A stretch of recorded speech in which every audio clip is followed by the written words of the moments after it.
Welcome, Fiends of the Pod. I'm your host, film critic, and comedian Nate Wyckoff. And I want to tell you that you can go to cultandclassicfilms.com to buy exclusive ultra low budget films directly from us. And I want to say this: money goes directly to the filmmakers with our films. We do not sell movies without paying the filmmakers. So you're doing good and you're getting an awesome product that is guaranteed to be so weird that all of your other friends will not believe it exists. But it does, and you can get it. You can also subscribe and get them delivered to your door every month at a big discount.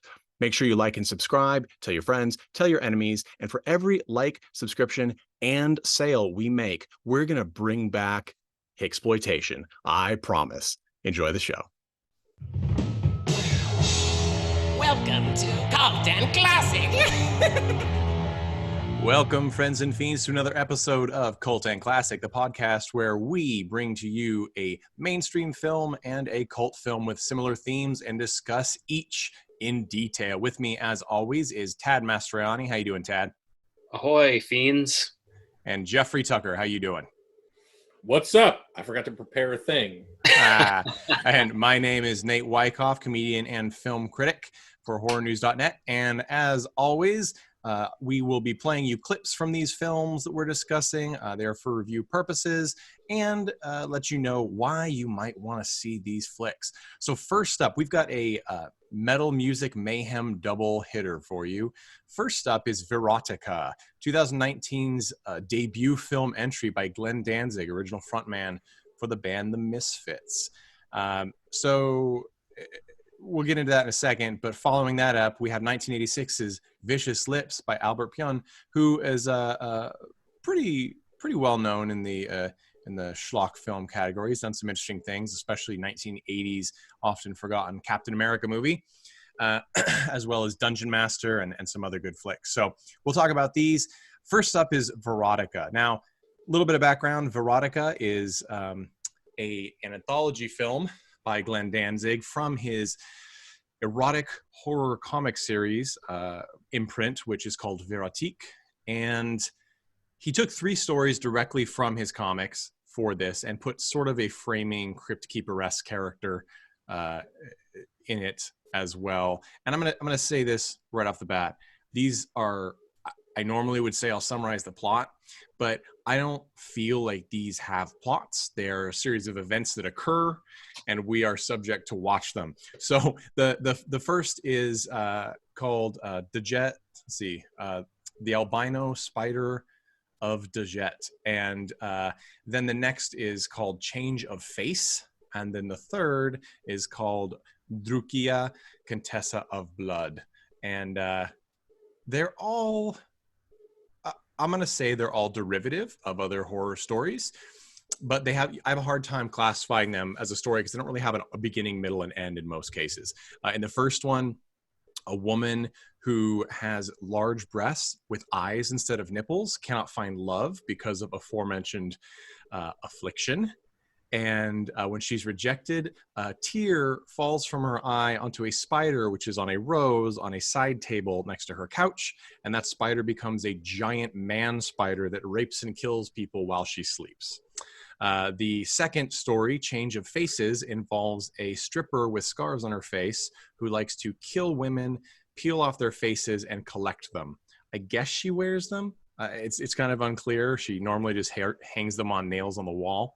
I think she wears them like under the mask that she wears. She wears over. Stage. Yeah, there's a little bit of redundancies there. Yeah. The last one is the Drukia or Drukija, Countess of Blood, which is clearly based off of the story of Elizabeth Bathory, who bathed in virgin blood to make herself look younger, a real historical figure who I believe she was actually like boarded up in her castle by the villagers and starved to death. I think that was how her life ended up. We don't have that actual resolution in that one. It's literally, she just is like a Templar knight dressed countess who lives in a castle and has people bring her virgins, which she then kills and literally bathes in the blood. I don't know. There's no plot there. It just is a series of scenes involving that. So, and then there's the framing story, which isn't a story at all, but it's the framing character, which her name is, these are all very like pulpy names, you know, like they'd be right in a place in like a 1940s fantasy, which I'm okay with that. But I think Morella. Morella is the name. And again, if you have read any of the Verotika comics, these are in there. I guess to start off, this film, a lot of people like just viewers, not professional critics, were saying that this was the horror version of Tommy Wiseau's The Room, which is a famously inhuman film. It just doesn't match story logic. You know, people say things for no reason. Everything's unmotivated. I am very skeptical because that is a very specific type of film. It's very hard for most people to make a story not make sense in such a way that we don't understand why people are doing things. Like that's even in Shark Exorcist, which we reviewed way back in episode 1, Donald Farmer's shark demon cross story. I feel like there was overall a framing story. There was a woman, there was a shark that was caught, but it is very muddled. This is very much that, except for there is no conclusion to anything except for maybe the first story with the Spider-Man. I mean, am I wrong? I think that really this is the thing. Tad, what was your take? Okay, where do I even begin? I'm having trouble. So I definitely agree there. This was one of those things when I was sitting down going, what exactly is the point? Now, the first story, I gotta say, was at least complete. Yes, and the albino, is it the Darjeet's albino spider or something like that? The albino spider of Darjeet. There was characterization, there was a plot, there was a mystery, there was murder, and it actually ended. So I guess I got to give it credit. I also have to give it credit for basically ripping off the most famous line, basically from the movie Whore, where the guy drives up in a car and goes, "I want to fuck you in the ass. You could stick it up yours, asshole. I would if I could, bitch." It's basically just like Danzig apparently looked at that and went, "I could do better." And his better, this is verbatim. His better is, I would like, and this is the spider monster who is looming in the alleyway and supposedly in the dark, even though he's completely lit, while a prostitute who says things as though she can see him but is not looking at him is leaning against a brick wall. The monster says, "I would like to bend you over in this alley and fuck you in the ass." And she says, "You have good eyes. Ass fuck is my specialty." That is verbatim what his improvement upon that line was. I think the best moment in the movie definitely came in the next story, but let's just, I don't even know how to approach that, considering that it was clear that character had no penis. Yes, exactly. I'm not exactly sure how that was supposed to happen. So, okay, I'm going to play a clip in a second. Before that, Jeff, let's talk about this first story. Okay, this first story featuring Brigitte and her albino spider monster, he is a giant. So I will say this. I actually had kind of high hopes for this being highly, at least entertaining, which in some ways it was, because there's production value that's kind of interesting in this first segment. The albino spider's costume is actually pretty cool. Yep. Like it's like got full face applique. He's all white. He's got these sort of scarification designs. He has obviously his 2 real arms, and then I guess some additional sets of like fake prosthetic arms that they do an okay job of looking like they could be there. And he does a lot of like grimacing and posing and growling, and everybody has a French accent because I guess it's supposed to be in France. He does okay. And the actor is Scotch Hopkins. He might be the best actor in this, actually. He was in Gangsterland in 2017. He's been in some other films. But like you said, clearly has no penis. Like the costume ends at like about the hip region, and then there's just like a flap of torn fabric over the crotch. And there's one scene in particular where he's like thrusting into a woman, a potential murder victim, as she's like, "Oh no," which, you know, that's understandable. And then he is called back because he only can do things when there's just asleep, right? So when she wakes up, he I guess appears to her in her apartment. This is really unclear. And then you get a full view of him and you're like, "How you doing this? You got no pee-pee." Like that cannot work. But that effect was interesting. And also the applique of the eyeballs that cry several times on Dajit's breast, she's played by Ashley Wisdom, who is an adult film performer. She has done some non-adult films as well. She was in 2018's Reprisal with Bruce Willis, but she's very clearly an adult star. She's been touched by an angel. Let's just say that about the face area. But yeah, so Jeff, what's your take on this first segment? Oh boy, I see you were worried about yielding the floor to me, because clearly I'm gonna have a lot of words here. So, oh my gosh. So one of my favorite bits was there was literally drawn on like French mustaches. Yes. And oh my God, that killed me. Yes, I know. Just going along with all the bad French accents. It's just like, people in France don't speak English with bad French accents. They speak French. So like what were you doing? Just have people speak English. But oh my gosh. Like, so this production mistake. Yeah, it's just a strategical mistake. Yeah, it's like get some adult actresses to do some French accents. What could go wrong? Yep. But my God, from the beginning of this, I was like, oh, an anthology thing, that's kind of down my alley. But unfortunately, the thing that makes anthologies strong is you really get deep into character development, and you're driven by different things than like plot. In a lot of cases, you're generating like a really cool world. You're generating some really deep characters, because you're not spending any time doing anything else. You're just spending time with the characters. In this case, it's like, it basically is like spending time with a fetish. It's like you start out with the choking fetish, and then we end with a blood fetish. And there's like not much else going on there. Yeah, I gotta say, the fetish thing isn't, because I mean, and first off, anybody that knows the Misfits, we're all big Misfits fans, I think, here. I mean, the Chud has covered several classic Danzig songs, but I will say that this has got to be the most unsexy film that has a lot of nudity in it throughout that I have probably ever seen. And it's not even because, I think a lot of people would assume that it's because of the sort of misogynistic overtones of the film. All the violence is against women for the most part, blah, blah, blah. It opens with a helpless woman getting her eyes gouged out by like the storyteller, Morella. It's just, but it's not, because it's almost like, I mean, it's so goofy and unbelievably like poorly executed. And I think that is the core here. Is it is shocking to see how little, and if you ever want to be on the show, Glenn Danzig, please feel free. I'm throwing this out there for you right now, but I'm going to tell you, there's a lot of core mechanics of visual storytelling that you do not understand.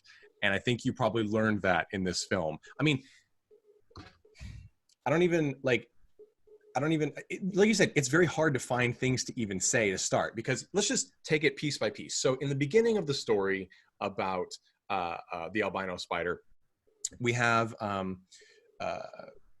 Ashley Wisdom's character, Dajit, I don't know if Ashley Wisdom and Danzig are actually a couple or dating. They've been in public several times. It may just be to promote the movie. That's just hearsay. But she's on the couch. She gets rejected by a guy who takes her shirt off and sees that she has eyes for nipples. Which, I'm going to be honest, in this cinematic world that this all takes place, that being a deal breaker is kind of surprising to me. And then she cries. And there is a 3D, we're talking birdemic 3D spider crawling up the rose that's on the table next to her. And she cries, and a teardrop falls and apparently breaks all physics in the universe, because it somehow lands about 3.5 feet to the right on top of a spider. And that effect somehow causes the spider to fall, twitch, and transform into this ginormous man spider that feeds on rape and murder. And lives in her dreams.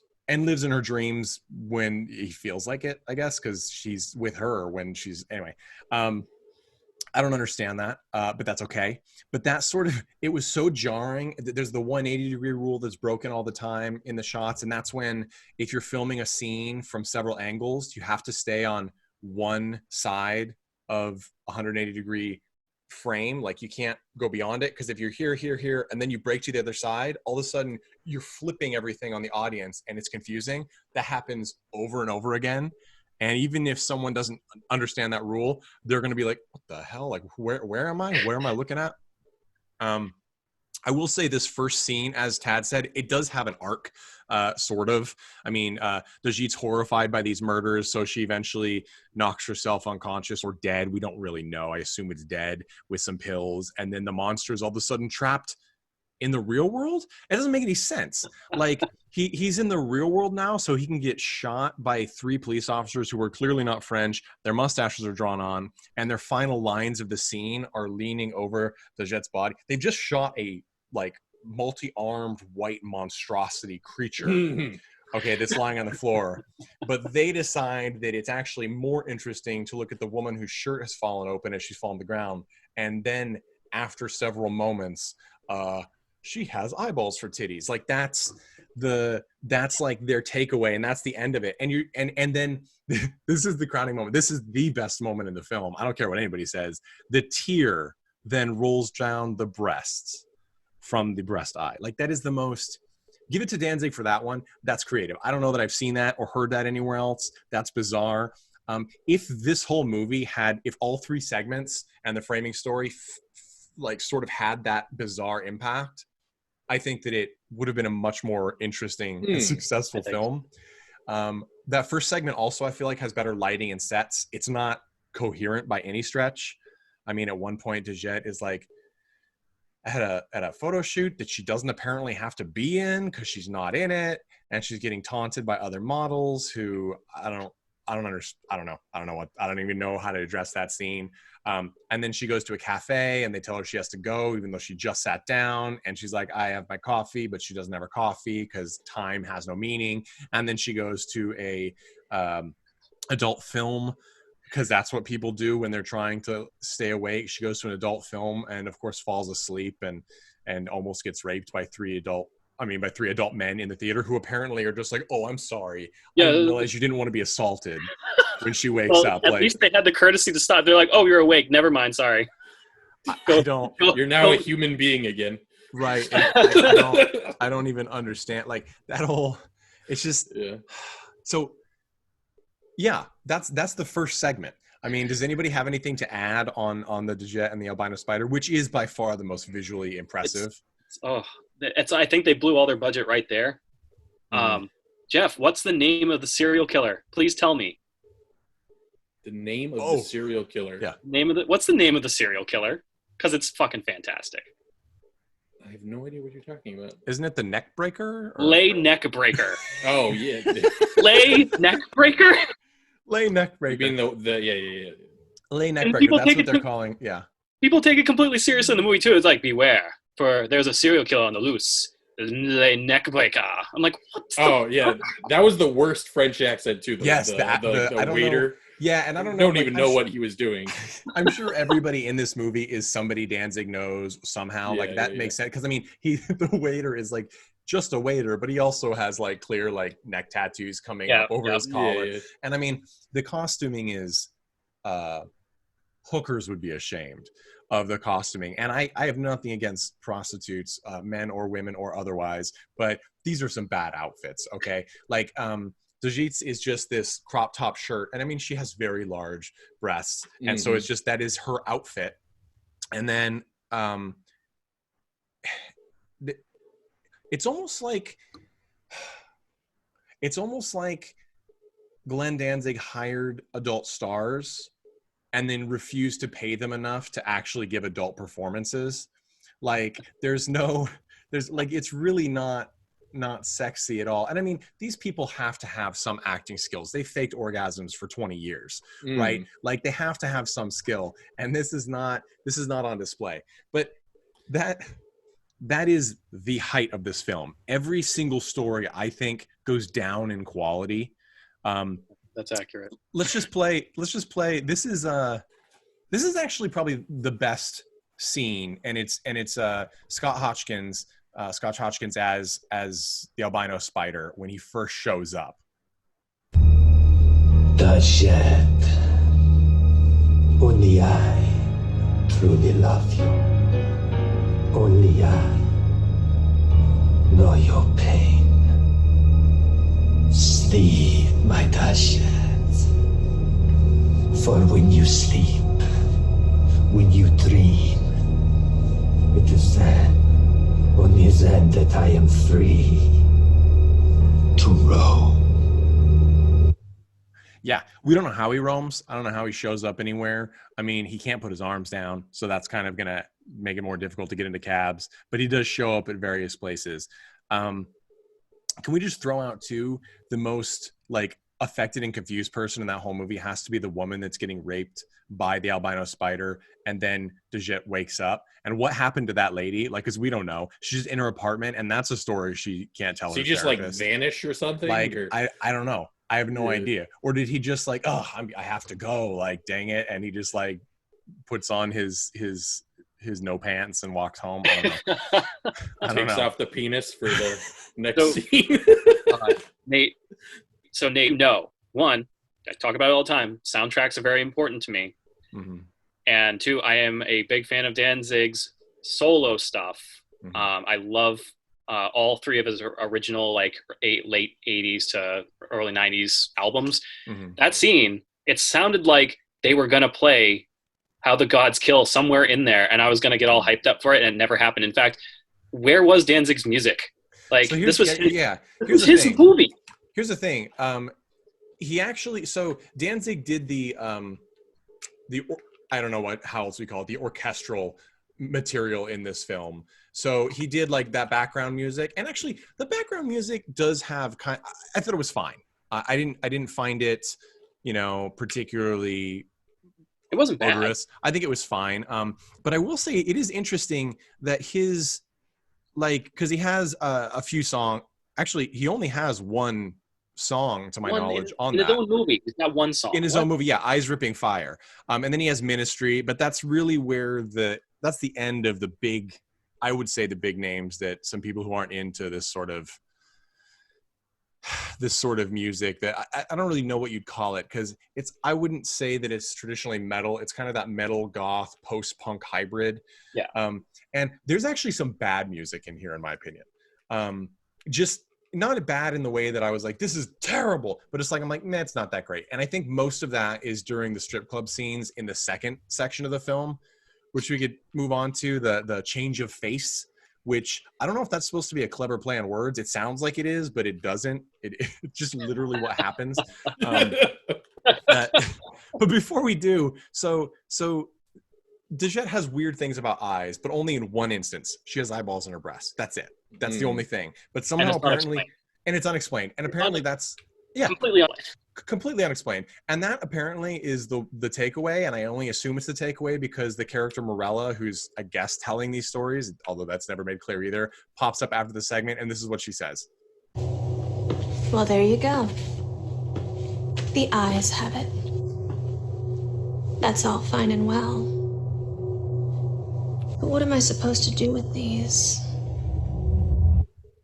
Yeah, and these would be the two eyes that she gouged out of somebody's face in the opening scene of the movie, which had no impact. Mm-hmm. So, and probably was one of the better special effects also in that case. The eyes actually looked gouged out. So there you go. And by the way, Morella is played by Caden Cross, who is another adult film star. She's done some other movies since then, but for the most part, she does straight up pornography films. I mean, Slutty and Slutty are 23. I'm looking at the list here, and they all are, many of them are numbered entries. So, but she's very successful. Great for her. I don't know. I don't understand the character choice in that. Like, there's no gravitas to the Morella character, even though she's sort of the storyteller in this series and in the comics. And also her makeup, it needs, when it's on the page drawn, like, things look cool. Like the poster for this film, you can, if you're watching the video of this, you can see behind me, but you can also Google it. I don't know if it's Bisley who did it, but great artwork. And that's probably the thing that carries Danzig's comics more, is that he has interesting artists do these things. So the story is really less of a necessity. And when you don't have that, and things like she has like little upside down iron crossy type things under her eyes, they're like drawn on, and they're not drawn on even badly, but they're drawn on. Like, you can't do that in front of a film camera and expect it to look good. It just doesn't. And so it really just has no impact except to say, you're watching a no budget film. IMDb estimated the film budget for this to be $1 million, which is hot garbage. There's no way that this movie cost $1 million. I mean, maybe in advertising and distribution and additional things like that, but No, It's either that or a million just don't buy you what it used to. Well, I mean, perhaps people like Ashley Wisdom and Kaden Cross, like if they were performing in an adult capacity, they would be paid a lot more. I have a hard time imagining they're getting paid as much for this because, I mean, this is a different kind of industry service. So the next one we have is the next story is Change of Face. This one, it's supposed to go somewhere, but it doesn't. Like we said, the Rachel Allig, who's she's an actress. She's typically been in like bikini scenes and things, but she's an actress who, to my knowledge, has not done pornography. She plays a very like 80s inspired looking like Joan Jett character who wears a face, all a leather face, and has scars under it, I guess, right? Like she's trying to use other people's faces to cover up some sort of facial scar. It's sort of, yeah, it happened later. It happened late. Yeah, I don't know. So what we see is she kills women seemingly at random, uses a knife to peel off their face, which is a terrible just slice of latex with holes they put in it. And then she takes them to the strip club where she works, and I guess she has like a giant back room of the strip club with exposed brick wall and stuff, and she hangs them on nails over a little kid's vanity. Like that's the plot, I guess, because there is no other plot. There's a police officer who's trying to catch her, and most of that is scenes of people just talking like, like that's a shame. Like, we're gonna catch this maniac, and then scenes of her like staring at the faces hanging on the wall, talking to them like they're children, I guess. But then the other half of it is just strip club scenes. And I assume it's a real strip club, but the decor around the edges looks like a Buca di Beppo Italian restaurant. Like, I don't really. I mean, I assume that it is a strip club. Hey, it has poles, but I think you just came up with a great business venture right here: an Italian restaurant and strip club. It's like, you know what? I can't imagine that doesn't exist in Jersey. Somebody, any service has to end at some point. Email Nathan J. Wyckoff at gmail.com and tell me where, because we'll plug it. But yeah, I don't. So anyway, and here's the other thing. I think he got some strippers and a lot of adult porn stars previously, have worked in clubs and things like that to do the stripping in the background. And it's actually quite a skill to work the pole. Like, I mean, hey, I can't do it. There's no question about that. But the character who she's only known as Mystery Girl, and then later in the series Strange, Rachel Allig's character, I'm sorry, she cannot dance strip at all. So you have these people around her that are actually doing strip, and then she has a cape and she does like the little kid Dracula cape sway in front of her face over and over again, which nobody's throwing dollars. I don't care like how much it goes on for so long. And I also feel, here's the thing about nudity in film, like if you don't mind being nude in it and you're in it, or if it's a scene when it calls for it, something, that's fine. Like, I love cult cinema. I love exploitation cinema and sexploitation cinema and the whole gamut. So there's nothing that I probably haven't seen. But if this is like your first like big film role or big in quotes film role, and most of your scenes have you in like electrical tape or in this case, little skull pasties, just like writhing in front of the camera, I feel kind of bad because I don't think this movie was worth it for you. Maybe I'm totally wrong and this will get her tons of work. I have a feeling Danzig's going to make some more movies because despite everything, I'm sure this movie's getting bought. And I guess I just felt bad because I'm like, I don't know that she's a terrible actress. It's impossible to tell because she doesn't deliver lines to anyone. Danzig has her look at the fucking camera over and over and over again. She delivers lines into space, and then she turns over her shoulder and stares at the camera and sometimes delivers one more line. And you can see in this movie, in all the segments, everyone thinking, is he going to tell me that the scene is wrapped? Is he going to call cut ever? Or am I just going to, is this my life now? Is this scene the rest of my life? Because literally the last scene was really like that. Okay, we'll get there. Yeah. But yeah, so Mystery Girl, so she dances and she wears like you said, you can see her eyes have a little bit of like supposedly like scarring, and most of the facial effects on that are pretty good. And actually, the skinned faces in this segment also I thought were pretty effective. It looks like they used some still frame art over people's actual faces to look. I don't know. It worked for me. It was fine. I'm gonna play though my favorite scene from this. It's when Mystery Girl has apparently broken into a random woman's apartment. Here we go. What do you want? Hello, pretty. Collections. Collections? What do you mean collections? Who are you? How did you get in here? Haven't you heard? I'm the face collector. Face collector? I've come to get your face. My face? No. That's the extent of her being upset about her face getting shaved off. My face. No, My like, face. it's really, and my favorite thing is that you presumably gets her face carved off. You see it happen with one of the worst jump cut special effects ever. It's her face with some blood, and then the next cut, it is a flat piece of tan latex just sitting on top of a head. It is unbelievably shocking to watch. But she then, after Mystery Girl leaves, we get a scene of her standing up, like with no face and like dripping blood and being like, my face. And that's the same level of intensity. She's like, oh no, like I forgot to feed the cat. Like it's the same thing. And it is mind blowing. It is mind blowing. I don't, and to be, unfortunately, I don't have on the top of my head who that actress was. Courtney Stodden.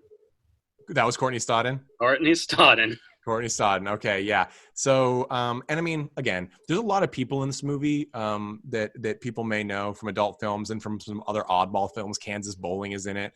People may know her name in some areas, but it is this segment. Basically, she then gets shot by a police officer, right? And we assume, like, you see some blood samples, and then it jumps forward in time, and she's under the name Strange dancing a little bit better at a different strip club. And she has like bullet wound scars on her. Now, here's what I don't understand.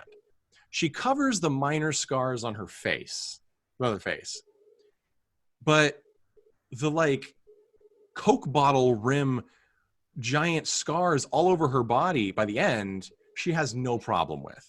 Like, wouldn't she then be like the corpse collector or the arm collector or whatever and be covering her entire body? Like, it just doesn't make any sense. Mm-hmm. And I don't understand what we're supposed to understand. Like, there's no end to the story. She got shot. She moved. She does it elsewhere. Like, Danzig, this is not a story structure. Freytag's pyramid, right? Like, rising action, climax. It doesn't, there's nothing here. Yeah. There's no real, like you said, there's no character there either. Like no. we don't know her motivations. We don't know like her past. We don't know really anything except that she likes to cut people's faces off. And then she also seems to like to dance. She doesn't accept money, so she's not doing it for monetary gain. So I don't know, maybe that's like she wants to be beautiful, and that's the way, like, does she not accept money? Because she kind of, she literally tears up $100 bill. I don't even remember that. It's too like. It's so yeah. Like I don't know. Like we needed more out of this character to even get in the room. I mean, it's just like doesn't. Who is this character? It's just I don't know where his face is. I will say, I don't know. Here's the one thing I loved about this. Her wig was friggin' awesome. That was, if Pat Benatar and Elvira had a baby, that would be the wig. Like, that's that wig. It was great. It was super 80s, and I absolutely loved it. And her makeup for it was great, too. And I don't know, maybe I'd like to see her in a film where maybe she could have a chance to act to a person. But who knows? And that has like meaning. There's lots of character development to it. Yeah. Let's not shoot for the moon here, but there's like there's lots of scenes, almost every scene, where people are talking and like they're not looking at anyone. Like they're like talking to someone who is 6 feet high in front of them, and then in the next scene, the person they're supposed to be talking to is like 5'1" and 4 feet to her left, like, or her right, whatever. It makes zero sense, and it's super disjointed. And there's lots of those, you know, like first-time filmmaker problems, like unbelievably drawn out, long shots. And that brings us to the next one, Jeff. This one is the Elizabeth Bathory ripoff story, and it is a ripoff story because you could have just done an Elizabeth Bathory story. It doesn't have to be another character that is just this character. Yeah. So I'm going to be honest. I didn't watch the whole thing. I skipped ahead a lot. I watched every scene in Shark Exorcist, including rewinding and rewatching things, because I was trying to figure out what was happening. I couldn't watch it. It was just so boring and repetitive.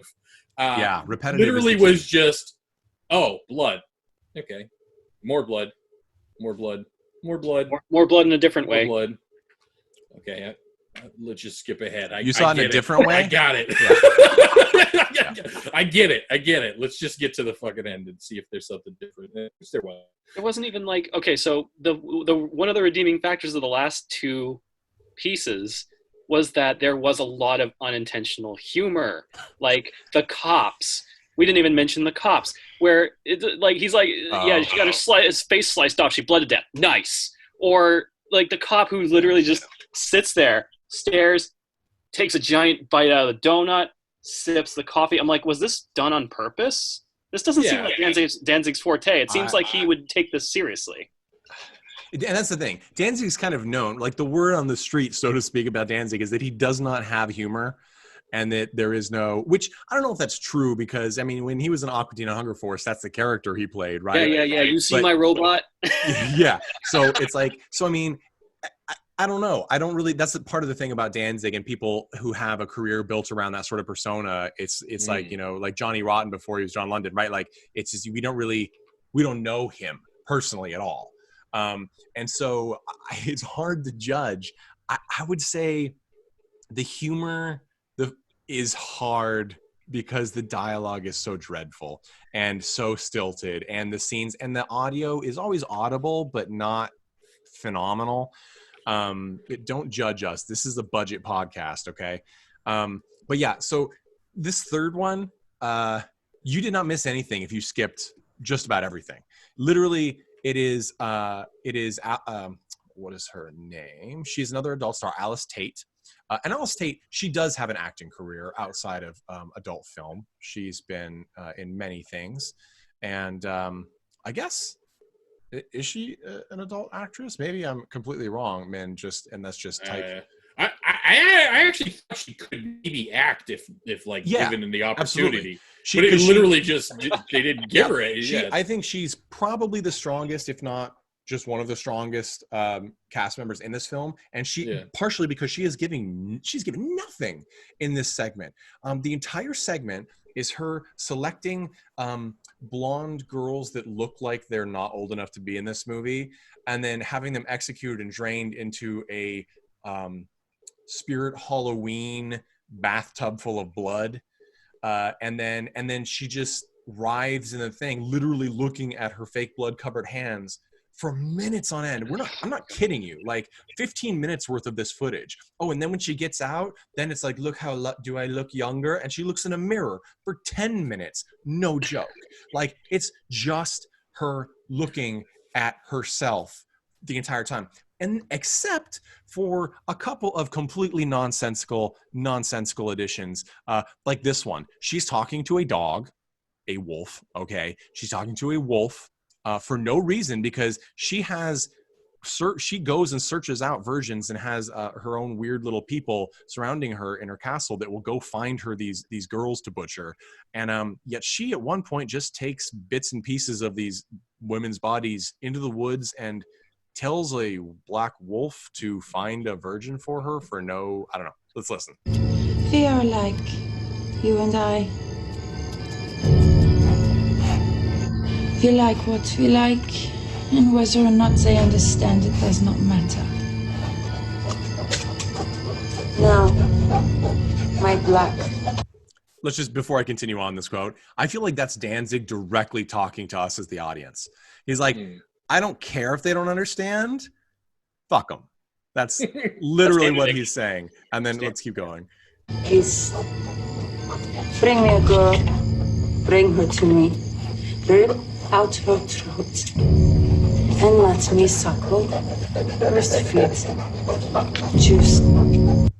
Now, given Alice Tate's, what we've talked about is probably her stronger acting ability, I just, with that accent, I just felt like we were just watching Heidi Klum's home videos. Like that weird Austrian sweat juice, like let me suckle that sweat juice from the virgins line is just, it's so heavy-handed that it's like, I don't, it's like he took a poetry writing class and they studied Wordsworth and then he was like, I'm gonna write my script like that. It's just, it's too much, it's ridiculous, and the dog never comes back. There's no scene with the dog again. I don't know if you had like, if there's a part 2, like do I need to read the comics, or are there footnotes, Danzig, that I'm supposed to understand? It was literally, it was actually, that was like the only scene that wasn't just like bloodletting and blood bathing. There's the beheading scene. Okay. But But it was we'll still get a to lot of that. blood. Yeah. Like too much blood. But yeah, I mean that was like one scene with like some sort of dialogue that wasn't like directly related to virgins and virgin blood. So I don't know. That's why he put it in there, even though he didn't have a conclusion. It was like the only thing that created like just, you know, it was just a flat line. That whole like 30 minutes was just a flat line, and there was just like a little blip of something different, and then it was just finished off with the flat line. I had to mull on it, and it was 30 minutes of exhausting. Basically, it's like at one point it just became exhausting to watch this. It's like what am I watching? I mean, and it's not even necessarily the gore. It's more like just you're right. It's basically a flat line of gore, except with no purpose whatsoever. And I've watched Dead Alive with you guys. Dead Alive is an absolute it does not let up on you. It is a delight. Ever. It is. I ate a bucket of fried chicken while watching that movie because but there's kind of a point, and it's such a spectacle throughout the entire movie that you're just like, what the hell is going on? Mm-hmm. This movie, it's like I know exactly what's going on, and now I'm tired. Yes, yeah. And I think you're right, because there's no, I mean, some of the effects are okay, but it's like like you said, it's like they blew their budget on the first segment, and literally, and this is mean, maybe, but because there are so many basic technical problems with the storytelling and cinematography and the editing in this, I'm like, did Danzig film this in chronological order? Did he actually think that he had to film the first scene first, and so they spent everything they had on that first segment, and then the other two were left with like B footage? Because I guarantee that's what happened. Like, Isn't that what happened with Transformers movies? Eventually they just ran out of money and everything kind of like I know. Like, and I mean, and Tommy Wiseau, here's the thing. So for everybody who's watched The Room and been confused, or The Disaster Artist and been amazed, like, this really is on that level. Like, this really is the kind of thing where at its core, it does not understand why it doesn't work. Like, it is so innately wrong. It's like hearing a minor note in the middle of a jazz performance that throws you off. Like it's like freeform jazz that isn't smart enough to be aware that it's being a jackass. Like it just hits you, and you're just like, what really? And like you're like, I can't believe it. You know, it's like it's almost like Terrence Malick stepped in and guest directed this, and yes, that's a dig on Terrence Malick. But so that last one, I mean, it's bad. That one had me like, oh, because it's so long. And there's the beheading scene, which is the only other different scene, which a person is beheaded. And you're right. There's absolutely no difference. The best scene, though, it's just buckets of blood, man. The best part is they cut off the head. And then they show the head on the ground, and one of the eyes is like weirdly popped out, and actually is disconcerting. It's really weird. But then she picks up the head, and the longer they show it, I'm like, I'm pretty sure they severed the head of like a real doll, like a sex doll, because that is what it looks like. And it's like at that first shot, it was just disturbing because it's waxy and got different components. It's not just a painted fake head. But then, like, the more she holds it, it's just, it's somebody butchered their neighbor's Halloween display, like, and took it with them. And there are other scenes. She has a naked girl that she, you know, supposedly gouges her innards out. But again, it's just not, it's hard for me to even call this like despicable misogyny, even though clearly, I mean, it's Danzig. That's kind of his shtick, right?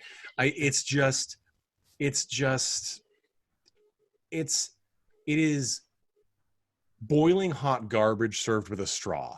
Like, we're expected to drink it up. And I can do that for a while. It's like, it's an experience to watch this movie, but revisiting it is going to be a tough one. And I think it's one of those things that you're going to see it on the shelves or the digital shelves of a lot of hipsters, like, you know, Blu-ray rack. But when they go, like, did you watch it? Oh, yeah. Oh, do you want to watch it? And you're just going to be met with no, because it's too much. It's too much to swallow. This is not going to be the room. There's not going to be midnight showings with people throwing forks. If just for the last scene, like, you know, maybe there'll be like a cut without the last bit, the last anthology segment. True. But like again, I mean, like, there's like elements of it, like the painted on mustache, like, gets me. Yeah. Like, I might just go back and look at a photo of that every once in a while, just for a laugh, because it's so funny. It's so ridiculous. There's the bad French accents, and then this, you know, this big monster, this big scary monster that has this ridiculous painted on French mustache with a little curly, just like a little curly mustache drawn on. It's hysterical. It'll tickle me until I'm like, you know, 90 and gray. I'll be enjoying that little drawn on mustache. I'll be telling my children one day about the giant spider that wanted to fuck you in the ass. Yeah, and then breaking it. You're joking, right? And also that that prostitute in that scene who he says that to, also probably I think Katerina Bukovac. I'm not good with my Russian or Ukrainian, but she probably is one of the better actresses in this as well. And again, she gets a very important role. She gets this garbage role that is just redonkulous. So, and is that, you know what, now that I think back on it, is that the woman that he's assaulting and then disappears from? Or is that? I think so. I don't know. We have to go back, and that means going back. I'm not going back. But So okay. One and done. And then we get the disappointing ending to the disappointing final segment, which is Morella's character bathing in that same schlocky bone bathtub, which is that gray foam that every single, you know, Spirit Halloween has. And I was like, fuck you, Danzig. I'm gonna join Michael Graves' Patreon just to spite you. And Michael Graves. And I like Michael Graves. He was the better singer. Sorry about it. So here's the thing. I feel like there was a lot of potential in here. If someone semi-competent had stepped in, and if there was more money, it's Danzig. Where he can find money, can't he? I know he wanted to stay out of the Hollywood circles and all that, but there has to be a way that he could have gotten some money for this. I mean, there was sure. I'm sure he could, but I think it's part of the problem is that Danzig always wants to handle his own stuff. And you needed a writer. First and foremost, no matter who you cast in it, you needed someone to make these stories. And there's a sick fascination with the comic books just to see if to revisit the stories, because I've seen them many years past, and to really see if they are truly this devoid of basic storytelling and narrative devices, because there's nothing to hold them together. And with the budget, it's just not. I mean, he had some interesting lighting choices. Again, that first segment, there's some interesting choices visually, but you've got other ones like, you know, Ashley Wisdom's Blade Runner pink pixie wig is like, it's coming off in so many scenes that like you see her hair underneath. And I'm like, look, we know it's a wig, but can you at least bobby pin that shit down? Like, you know, it's just, there was no consideration of the audience in this picture. And that's probably the most upsetting feature. But again, I was hoping for something like a live action Heavy Metal, even if it was very low budget, and we didn't get it. No. And we didn't get a Tales from the Crypt. We got something that really feels like Danzig, but apparently that's not what I wanted. Danzig with maybe $5 million and someone to manage the special effects more properly, it probably could have looked awesome, because I've seen some of the Verotic art, right, and some of it is really good. And I looked at it and I was like, yeah, that was probably way too expensive for this movie. Oh, look at the cover. Like, they wanted me to do it. If you put the budget into a short, they could have been good. But I think for me, there are too many problems with the script. The script is just it's bad. It's unfathomably bad. Can't handle it. I mean, this was to me, it was just a vehicle for the visuals, and that also failed. So it's like, if the writing was bad but the visuals were fantastic, you go, well, it's a good first attempt. I also thought it was very tame, frankly. It really was. I thought it was very tame for a shock film. This is nothing new. It's not important. I mean, I would have expected, give the albino spider guy a penis. Seriously, give him an applique penis, because he's supposed to be this masculine monster.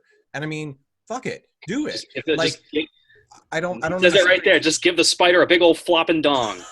But I mean, seriously, like, it at least could. It's not a visual podcast, Jeff. Yeah, I can't. So it's just the elephant trunk. It's just not there. But we're gonna move on. We're gonna move on here.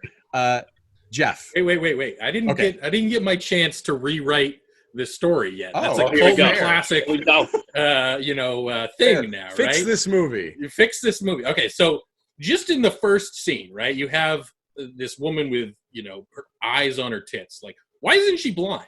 Like, that would actually have started to make this character interesting. Why couldn't she see? And as soon as she revealed her tits, like, oh, I can see now because that's where my fucking eyeballs are. And that would actually make an interesting character. It's like, she's really ashamed about these, eyeballs in her tits, so she doesn't want to show them. But that makes her blind in her, normal life.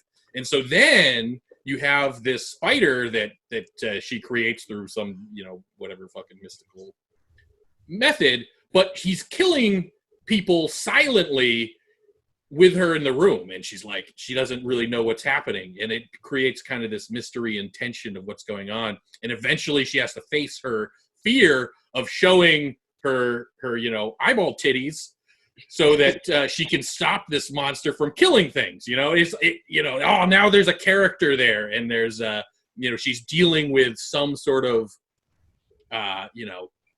issue with her personal worth and self-esteem and stuff, and then now we have a character and something interesting happening. Brilliant. Sold. That's how I fix the first segment. Danzig, are you listening? Hire this man. $30,000. It's greenlit. Let's go. No, I mean, I agree with you. I think that, and that is, I think too, I don't mind things that aren't explained because I'm a weird guy anyway. And I think most of us who are interested in these kind of films are, like, if it's interesting, and the first segment did have some interest, and the other segments just in aggressively growing quantities of dropped potential. And I'm not sure why those segments were chosen then. I guess, I don't know. It felt like there was no time spent to improve upon things. It was just taken off the page and put in, would be my guess. And as Tad said, without the artwork to carry it, which it clearly was just carrying it, you don't get it.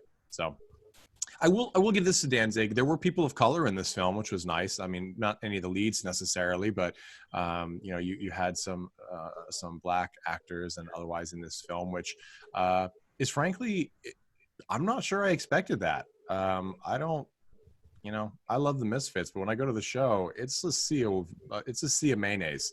Okay, so I was pleased by him. I felt like, and I don't feel like everyone was exploited, but I don't know. You can't tell from watching it all the time, but there's some films where I'm watching, I'm like, oh, this person regrets this. And I don't know that anybody really regretted it. Mm-hmm. So hopefully not. And anyway, Jeff, one more thing. Yes. So the stripper scene, I'll fix the stripper scene too. Seriously though, there's like really talented, like like pole dancers out there. Yes. Like amazingly, like there's competitions on it. Like Mhm.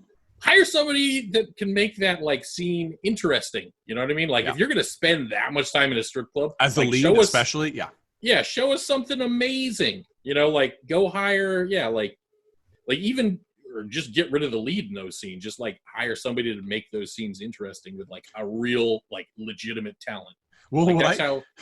What I thought was weird is that was a weirdly. I mean, this is too much information as well. I actually have never been to a strip club. Oddly enough, I've never been. I don't. It didn't seem like my thing. It was pretty close to what. That's exactly what I mean. Like. It seems really, and right down to the clearly real performers who were in the background, bored out of their fucking mind. Like these were the phoning it in. Like, look, my ass shakes. I am going to shake it for every scene, and I am not even going to turn around. There's just nope, doesn't have to happen. Doesn't have to happen. Not my problem. Not my deal. I'm on B shift. I don't care. It's 3:00 on a Tuesday. I don't care. Like, and it was, and that actually, I was sold on that. Like, I was like, you know what? Good for you. Good for you. But again, and also, I don't know if we're seeing more into Danzig's world than we thought, because like what's with the did you notice how the people were dressed in the strip club? Half of them looked like people that literally were just in that building and was like, hey, you want to be in this scene? And then they're just there for their Italian dinner. And then I just came for the meatballs. You want to stay?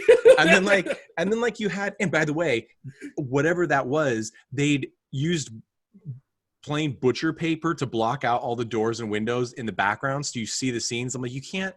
Like just use a black drop cloth, because then it just looks like you can't see through it. I'm looking at butcher paper and tape. I mean, is it an actual butchery? Like, what is happening here? And then it's all coming back to me. But then you like, there was that one big guy in the strip club scene that just had a baseball cap on it with a big metal buckle that just said "fuck." Like that was, I don't know if you saw him. They spent an inordinate amount of time facing the camera towards him, and I was like, is he gonna play a part? Is she gonna steal his face and it's gonna turn her world around? I don't know. It didn't.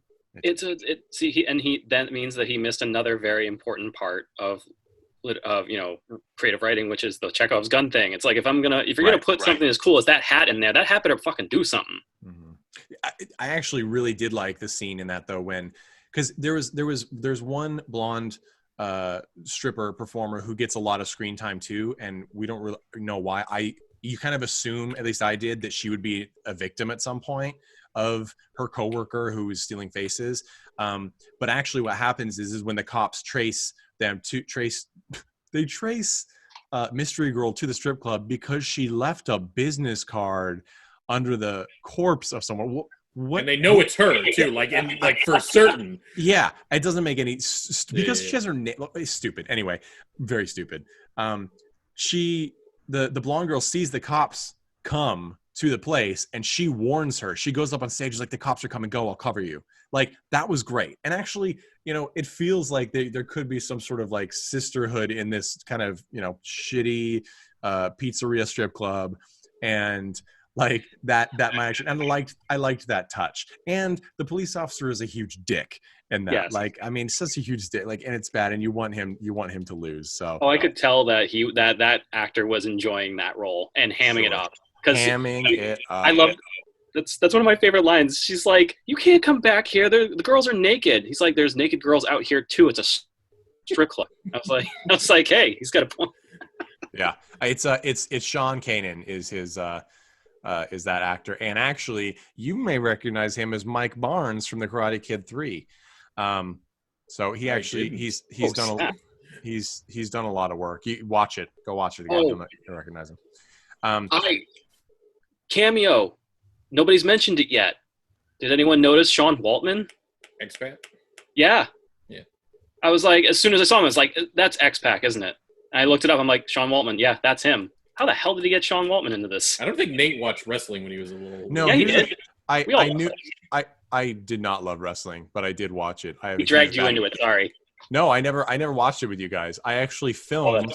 If any of the people that I know from Wausau, Wisconsin are listening to this, I remember I filmed a amateur high school league of professional wrestling people. That was one of my first filming things that I ever did, and there was some weird things that happened, and it was a good time. So no, but I do know that. But anyway, no, I didn't catch that. I didn't catch that.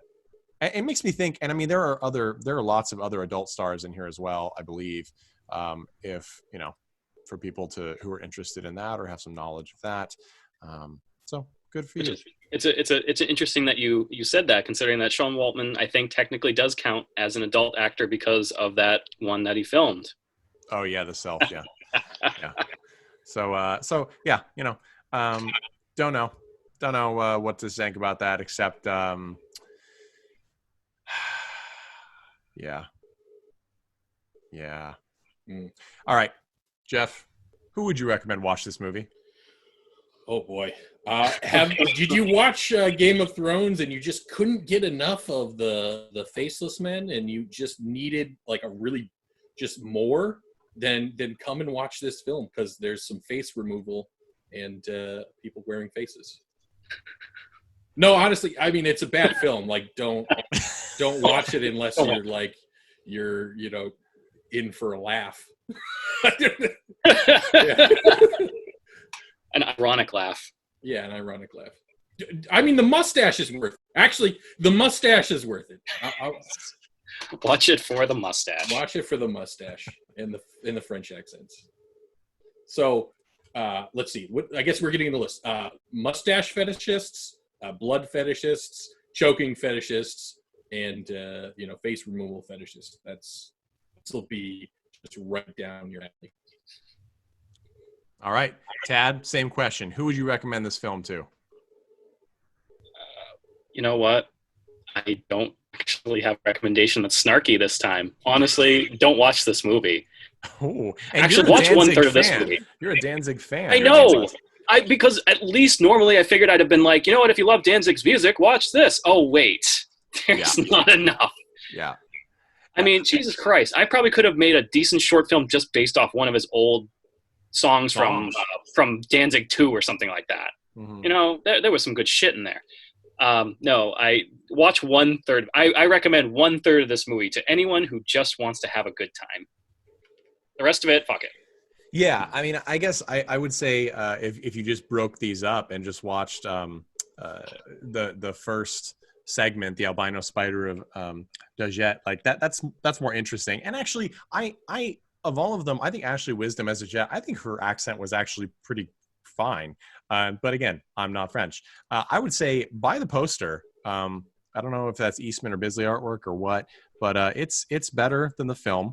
And if you are the kind of person who wants to be that person, that guy or woman or they who finds that weird film that they bring to the party, like you brought The Room. You were the kid that was raised like bringing Rocky Horror over, and your like 12-year-old friends are like, wait, like if you want to be that person, then by all means get Verotika and bring it around. You will be known forever as that guy. It's like, oh, you like weird movies? You should go check out Steve. Like that will be your identity, and this will help you make that identity. Totally fine. But I gotta say, this movie was bad on a level. Like, it was just shocking to see that Danzig, who's sort of made music based on these fantastical situations of horror and things like that, couldn't write a story. It really did surprise me. And it was beyond the technical part of not understanding film, which I can forgive because it's not his medium. But the story thing, that's unfortunate. You should have done some studying. But again, there was it didn't seem like there was any attempt at it. Like, right. I would have given him partial credit. Yeah. But yeah, it didn't even get there. Yeah. All right. That's the vibe of this. We're going to move on to our next film. This one also has a musical theme, not through the creators, but through the actual plot. I chose this one just for you, Jeff. This was The Vicious Lips from 1986. This movie is in the somewhat near future or the distant future. I don't know. It's in the future when everything is kind of slummish, but there are multiple planets, and there is a really popular club that has a slot open for a new band because the previous band died in a spaceship accident. and they don't know who to get to do it. So they're like, why don't we call Maddie, who is this skeezy, Maddie Asher, this skeezy little know-nothing booker who just lost the lead singer of his band that he represents called the Vicious Lips. Luckily, there's a high school talent show nearby. He goes in, he finds probably the first girl singing and says, "You're great. You want to be in this? Let's go do it." And they play a show. And then he gets offered the gig, and they all go to play at this place. I'm still talking because the plot is not about that. The plot is apparently about them crash landing on a planet because he tries to take a shortcut in a stolen spaceship and lands on what turns out to be the Pleasure Planet, which is a desert with a bunch of monsters and shit. I don't know. Anyway, this is actually a very succinct description of this film. And then at the end, and this is a spoiler in the sense that that telling you that like almond milk doesn't taste like milk. Like, it's not a spoiler. You already know it, so it's unimportant and it doesn't change the outcome. It's actually mostly a dream. And the new lead singer wakes up and they're at the new club on this planet and they play a song and it's great. Albert Pyun directs this. He is I actually think he's a pretty good director now. I have some qualms with this film, though. He's done a lot of Charles Band movies. He directed Mean Guns with Christopher Lambert and Ice-T, which is a fun one. He directed Doll Man, which, remember, we had a teaser for Doll Man at the end of the episode that we did on Bad Channels. So he did Alien from LA with Kathy Ireland, famed Sports Illustrated bikini model. So he's done a lot of stuff, and a lot of it's pretty watchable. I actually like his films. And like I said before, he did the 1980 Captain America, which is sort of forgotten these days. He apparently, if anybody's interested, that movie was released again on Blu-ray by Shout Factory somewhat recently, but supposedly Albert Pyun has 2 additional cuts of that are different, and he used to sell a 3-disc Blu-ray with all 3 cuts on his website. I don't know how legal that is, but he used to do that. I tried to reach out to him. He has not responded, so I'm sad because I would like that. So if anyone has that, let us know. This movie, Vicious Lips, girl band goes to space, crash lands on planet. Lots of it's a dream sequence, apparently. There's a lot of shit in this movie. When I heard about this movie, I was excited because I love 80s, new wave punkish music, especially girl bands. Pat Benatar is one of the faves. Like, there is some of that in here, and I think some of the music is phenomenal. But this plot is all the fucking over the place, and there's huge stretches where nothing happens. There's no progression, and I don't understand the editing. This is kind of a mess too, in a totally different way than Verotika. Jeff, what do you think? Oh man, I'm really torn on this one because I actually really like the sets. I like the costuming. I mean, it was 80s just kind of exploded all over this film. And in that aspect, I loved it. I loved this. It was even kind of like a weird universe. It kind of felt a little bit surreal, but all kind of we've entered this completely new world where planet Earth is connected to other planets in kind of this at least in an entertainment share kind of way. There's crazy instruments that they look like bug zappers on sticks. And it's there's like a theremin machine kind of type thing where I don't know what's happening, but it's interesting. And so on that aspect, it's got me really excited. But then most of the film, we spent on a planet in a crashed ship. Literally not even on the planet, just sitting in the ship. Yeah, just sitting in the and that's where it kind of, and the characters were not that interesting. I didn't really understand them. There was one character that was really catty and uninterested in this new singer, maybe for her own personal gains, and the lead was almost schizophrenic. It felt like she was just all over the place. She was really very innocent and ooh, do I get to join you? And then she was like in the next scene, almost like kind of like trying to like take over and like steal gigs and like, you know, trying to join like another band that she heard. I don't know. It was just, I don't know. Like it completely lost me on like the characters and stuff. But like, yeah, like the scenes, like I mean the sets and the universe. Like I wanted more of that. Like I wanted to know what was going on in this place. Like what was going on. And then obviously once the big reset happened at the end, it was like, oh, it's all a dream sequence. It felt a little bit like, oh, that little bit of character development we had, you just threw out. So basically there's no film. There's a guy that saw a person sing at a place, had her join a band, and now they're at a different gig. I mean, you know what I mean? Like they almost erased their entire, like everything that they did.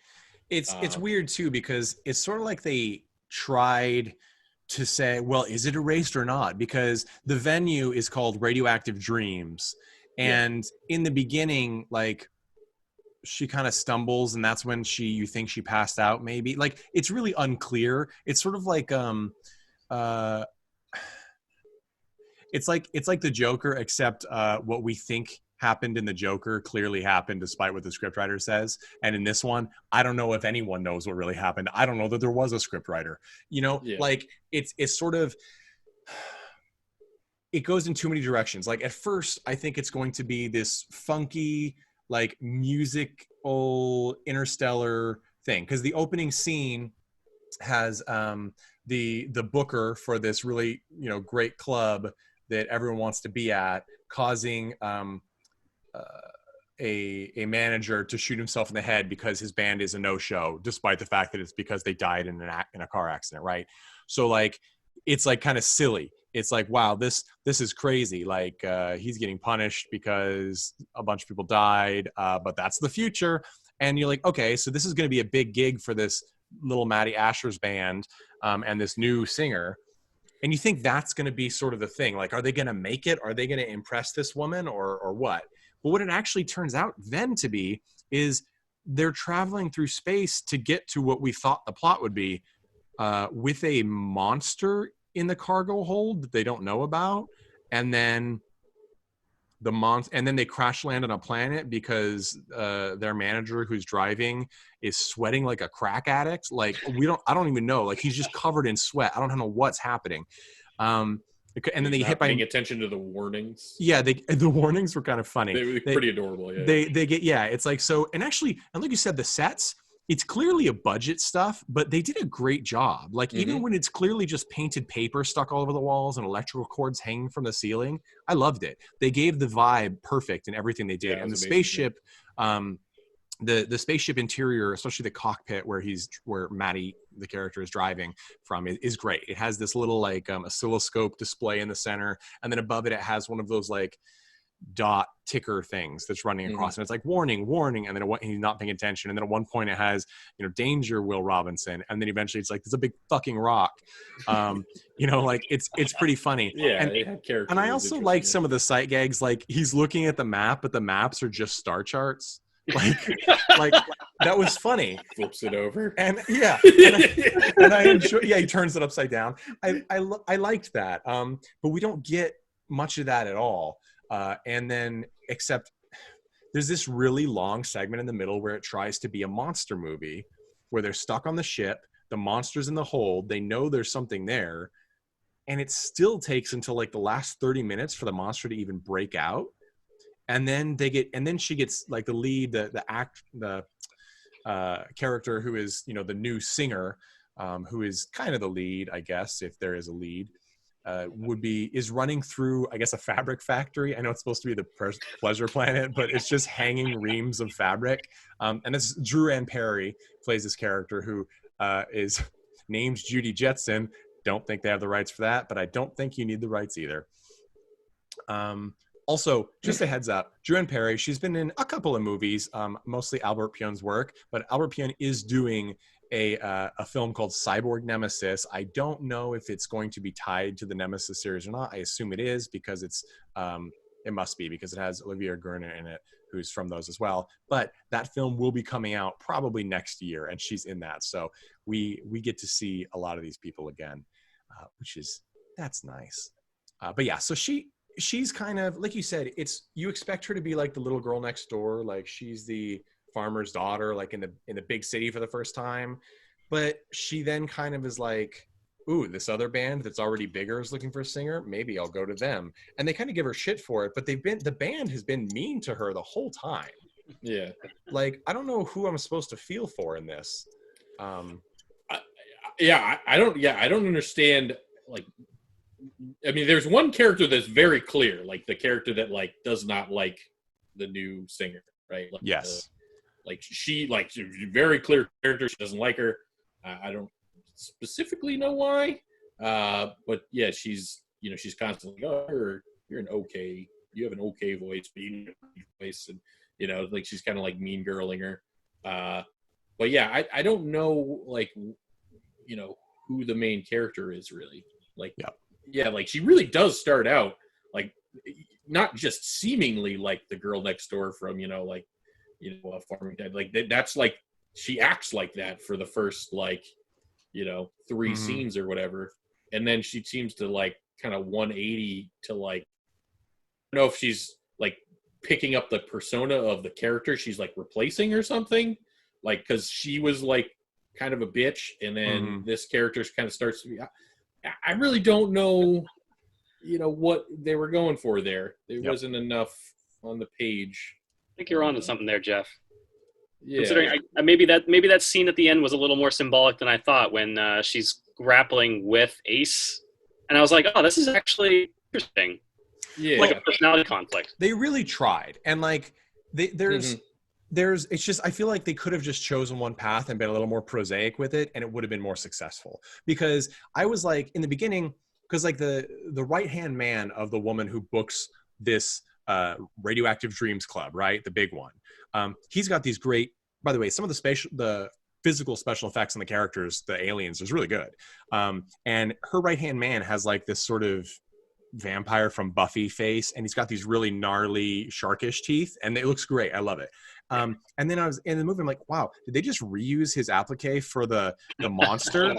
And then at the end, when you find out it's a dream and she wakes up with instead of the monster, it's with the right hand man, you're like, oh, it is supposed to be like her reality and dreams are impinging on each other. And like, it's interesting, but it's so unclear that I'm like, I don't know if I assume it was intentional, but I don't get it. And it's not because it's not because we're not smart enough. It's because you didn't give us enough information. That's great. Yeah. And you've got some of the band, again, great wigs, loved their, teased until enraged wigs. They're phenomenal. Gina Calabrese plays one of the characters. I don't know. I like her character. Let's listen to this clip here. She's the one that's the pretty one who is they're all kind of jaded at this point. So here we go. Boy, Lindsay, you sure have a lot of makeup. You change so much all the time. It's hard to tell what you really look like. This is me. Under all this shit is shit. Just like my life. Ever think about quitting? Never. If I didn't have the band, I'd have nothing. I'll do anything to make it, Lindsay. Anything. Would you have sex with a fungi dwarf? Gross. No way. I did. That was really a low point. Yeah. Yep. So in case anybody couldn't hear that, I'd do anything to be famous. Would you have sex with a fungi dwarf?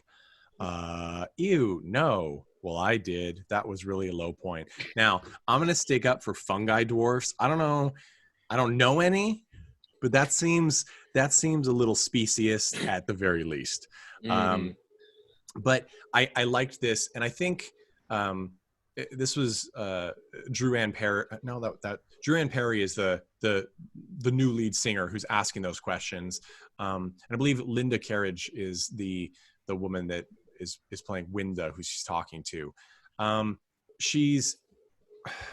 So she has an Australian accent, and because she's from Australia, and I think she's trying to cover it up sometimes, and it leads to really weird sounding phrases. Like sometimes she sounds like she's trying to do a Southern accent, and sometimes she just sounds like she has no accent at all. So I was a little distracted for a while until I had to look up whether or not she was from Australia, because I'm like, I have to find out where she's from, because this language doesn't make sense. So that was an interesting thing. I often feel like, especially, I mean, it's got to be so hard to deal with a different accent or a different language. I'm like, just go with what's most natural. And I wish directors would do that more often. I mean, even like look at a big budget film like Red Sparrow. Like, why is Jennifer Lawrence doing a Russian accent? God awful. Just stop. It's not going to work. Not everyone can be Kate Mulgrew as Red in Orange is the New Black. It's not going to fly for most people. So that was a little weird. But again, it took until these really dead scenes in the middle where people are literally just sitting in a dark crashed ship that looks like a closed down rec room that's gone through an earthquake, like before characterization happens. And it's a problem because no plot is happening. So the characterization is occurring and we're bored, and it no longer matters to us whatsoever. And the whole, there's like Jeff said, there's, one of the band members doesn't like her. At one point she's like, you're just like Ace Lucas, who is their previous singer who ran off and died. Basically everyone who is a musician and is not in this band in this movie dies. It's pretty much how it works. I'm like, that's why at the end they're the biggest band in the world, is because everyone else is dead, I think is what happens. Pretty much. Yeah. But yeah, so there are little bits. The monster, I don't get them. Like you said, the symbolics don't make sense. The monster, by the way, is called Milo, the Venusian man beast. And we don't ever know that, except for the fact that it says so in the opening credits. Now, Christian Andrews plays this character, and he was in some films in the 80s. And that's, you might recognize him if you're an 80s obsessor. He was in Kickboxer 2, things like that. But he does a pretty good job. He's given nothing. And yet when we first see him in like the cargo bay, which he spends 30 minutes of the film in, just in the dark, pounding on a door and then sitting like he's constipated, like he actually does facial acting, which is, I will give him credit. That is hard when you have like, all of that prosthetic makeup on. I mean, that's some Tom Hardy level, my face is covered, but I'm acting. Let's see. But I had a problem with the ADR, the additional dialogue recording. I don't know if anybody else had that problem. There's like one being in the beginning, when they get the gig, when they're the big gig and they're playing at this little shithole or whatever. There's a scene where Maddie's like, we're going to the big time, whatever. He's talking and there is no sound coming out of his mouth. And then there's a line he's delivering that he is not saying.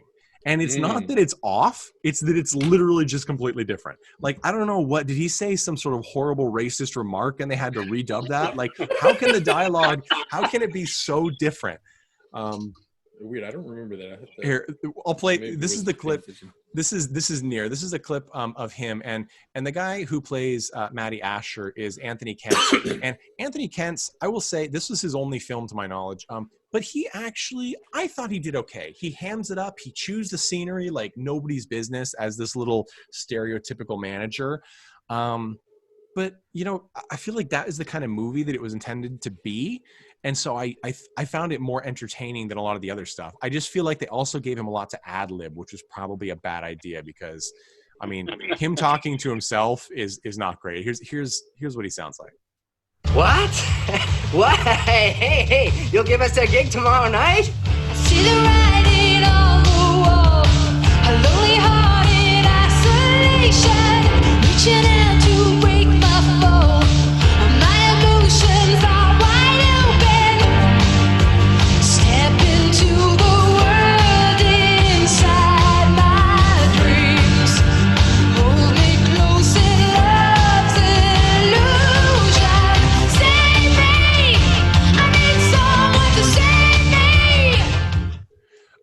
So yes, I played that clip because I really just wanted to hear that song again, because that song and several others are performed by Sue Saad, S-A-A-D.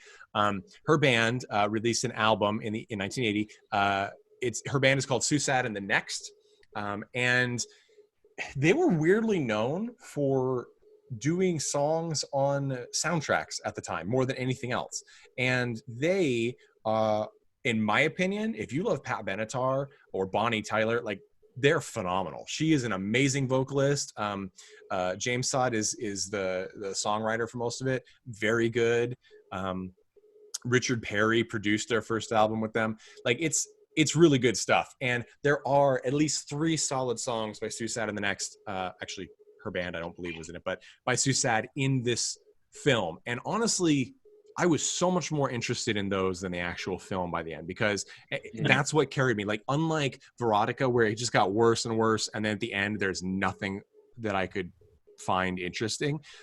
This one, it does get worse, but then that final scene where they're at the bar, like they finally are at the show, and she built up that awesome song. It's like Lunar Madness, I think it's called. Yeah. It was awesome. It's so good. And she's a good performer too. Like, yeah, Drew Ann Perry, she's not singing, but she's lip syncing very well. Which is impressive, because we've seen a lot of bad lip syncing, and we've seen a lot of bad ADR in this film by itself. So the fact that they focused so hard on that was really good. They actually lined it up pretty good. Yeah. There were like a couple moments that it wasn't like perfect, but like overall it was quite good. I felt like it was probably music video quality, like an 80s music video probably would have done as well.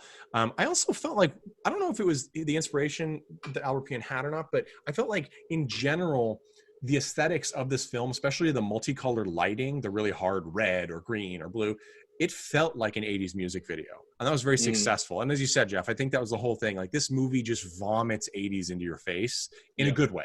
In a good way. I mean, there's a scene when all the women are fighting and they're arguing and like, but we're a band, but you were gonna leave, but blah blah blah blah. It turns into this like super stereotypical like man's vision of a girl fight, except nobody's like chest pops out. They snatch all of each other's wigs, literally snatch the wigs off their head. And that cracked me up, because I'm a big supporter of the drag community, and the idea of all these people with these giant multi-wig wigs, like, those are not just one wig, like each one of those is several wigs teased to heaven, getting snatched off all their heads. And then the continuity person died, because in the next scene we get Drew Ann Perry running with her wig back, and I don't understand. There's like so many weird abstract things happening there. Like, and there's because at one point, like, so she's being chased by the monster, right? After all the girls fight, the other girls are apparently knocked out. And again, it's a dream, so who knows, but they're all knocked out. The lead singer gets out of the ship, and then she's being chased by the monster. She's in that fabric factory of a pleasure planet. And then she gets like grabbed by a bunch of like undead space punks, and they're drooling on her. They throw her and hold her down and tear her jacket off. And you're like, oh, are they gonna rape her? Are they gonna eat her? What's happening? And then like, oh, we can't wait to eat her. And you're like, oh, okay, well, they're gonna eat her. That's wholesome. And then he's like, no, I want to have a play with her first. I'm like, okay, that's rape. And then you get like the monster coming in and saving her. But then the monster and these punks show up back and forth, and then another character shows up. I'm like, Albert, there's 10 minutes left in the movie. You cannot introduce any more characters. That is not allowed. I was thinking the exact same thing. I was like, there's no way you can end this film. That is not allowed. And he proved me wrong, because then he just was like, no, reset button. Yeah, exactly. So, and then they do try in that thing, like when we'll call her Judy Jetson, because that's her name in the film. The lead, Judy Jetson, when she wakes up with the scary teeth guy who's like, are you okay? Like, we got to get to the show. Like, it's in 2 glass elevators that are moving up at the same speed, and in the other elevator you see all of those punks. And you're like, oh, okay, they're people from the real world or whatever. Also, there's a lot of drug use in this film. It's goofy space drugs, so they say. Like, you're like, okay, well, they're pills, so you can call them whatever you want, but they're pills and a hookah and whatever. But it was so supposed to be like, these are some like hard, like rocking, like we've been around a while, we're jaded, we're taking drugs, but it doesn't really do anything. But what totally stunned me and my wife as we were watching this is this film predicted the vape pen. Like they have a vaporizer, and like I'm like, yeah, it looks like an oil can, but it's got a vape pen on it, and then that's how they smoke. And I'm like, what is Albert? Like, did you write this script? Can you sue these guys? Jules says they're out of money, but I see a lot of people. I think they've got plenty. Yeah, I thought that was interesting. So you just brought up, okay, so this was my take on this movie, and my wife got it way before I did, which just shows that her powers of 80s astuteness are better than mine. The impression I got from this movie is it kind of felt like it was sort of a commentary on the music industry and, you know, what happens when a good girl gets into a punk rock band. Within 5 minutes, she is absolutely ruined and like becomes catty bitchy. I was like, I actually liked that development. It's like, oh, the music, the stress and the grind of the music industry is already wearing this poor girl out and turning her into the jaded bitches that she's surrounded by. And then I realized, I was like, oh, there's a scene where she's popping pills and a scene where she suddenly just inhales some drug she doesn't even know what it is. So I felt like at some point I thought the whole thing was just a giant drug trip that she was on. Yeah. And I was only like 20% right because it was maybe sort of that's the thing. And that's the thing too, is I think they could have made that clear that was the case, because that would have made sense, right? They're on the ship and then that's when all the weird shit happens. But again, we don't know, and I think that I don't know that they know at that point. I don't know if I asked Mr. Pyun right now, like, hey, that was that, and he'd be like, what movie did I do? I'm sure he would remember. As an interesting note, this film was not released in the United States officially until 2013. So I find that it's slipped under a lot of people's radars for 80s cinema.